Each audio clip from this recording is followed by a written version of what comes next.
Am I my brother's keeper? Yes, I am. Am I my brother's keeper? Yes, I am. Am I my brother's keeper? Yes, I am. Nino Brown Boxing, and I'm back in the building. Shout out to the LDBC. Don't forget to hit that like button and subscribe. Man, so I wanted to talk about a few things today. Fights that I want to see in the near future. You know, not necessarily the most popular fights, not the mainstream fights. Meaning not the fights with the champions, but just the fights with a lot of the guys that are high ranking when it comes to sanctioning bodies. Now, prime example, like one of the divisions in boxing that I feel that they're doing what they're supposed to do. These guys are conducting themselves like champions. They're conducting themselves like fighters and the most respectable way possible. That is definitely the welterweight division, also known as the junior middleweight division, 154 pounds. Now, we all know when it comes to, we know the current state of 154. We know Jarrett Hurd, he just beat Arislani Lara. It was a great fight. He's the only unified champion at 154. You know, they got Jamel Charlo carrying that prestigious green belt, the WBC strap. He has an upcoming fight against Austin Trout. Charlo has gone on record saying that he's fought tough guys, back-to-back, undefeated guys, taking their O, and he wanted to fight a lighter touch.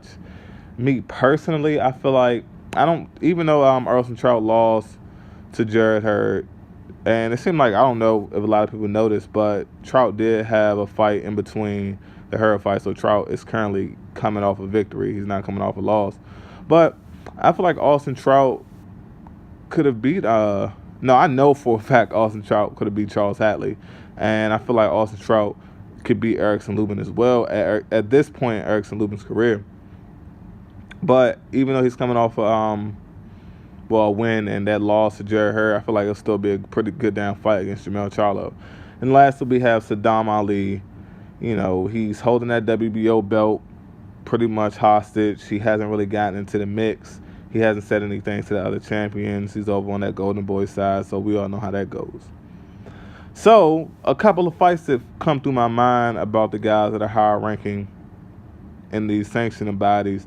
I was just looking at the WBC rankings, and you have Julian Williams and Kell Brook. Now, according to these rankings on FightNews.com, the WBC number one ranked guy is Vanis Monterosian.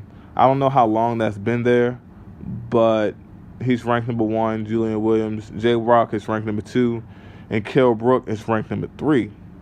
Now, you start going down the list. You got Sergio Garcia at 4.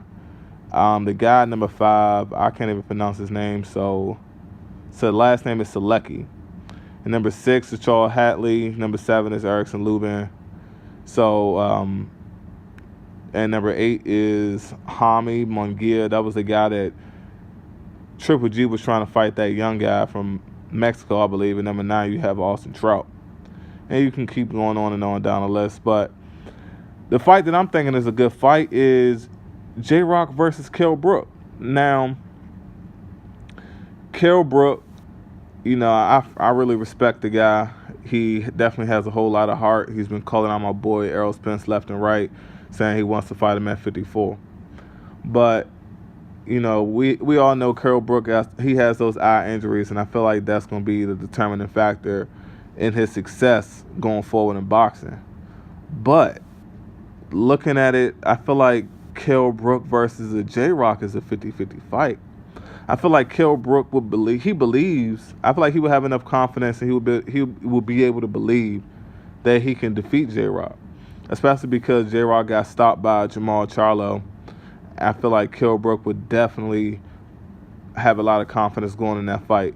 If Kell Brook decides to reflect back on how well he did against Triple G, a much bigger guy than J-Rock, a stronger puncher than J-Rock, I think Kell Brook will have a lot of confidence going in this fight. And then you have J-Rock on the other end. You know, he probably looking at Kell Brook like, man, he lost to 147-pounder. He's coming off a win against a mediocre opponent.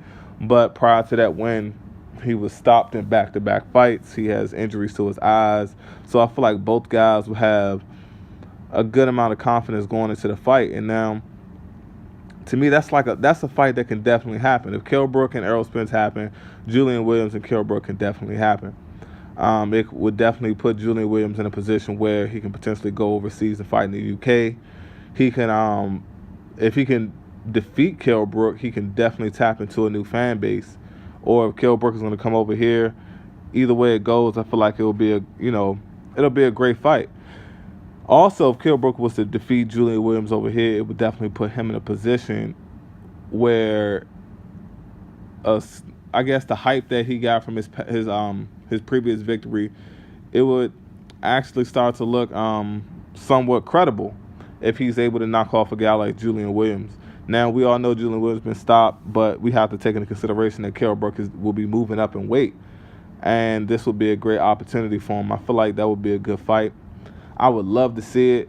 Right now, I would say that's a 50-50 fight. Kell Brook is a big guy. He's strong. So is J-Rock. He's a strong guy as well. I don't know who hits harder.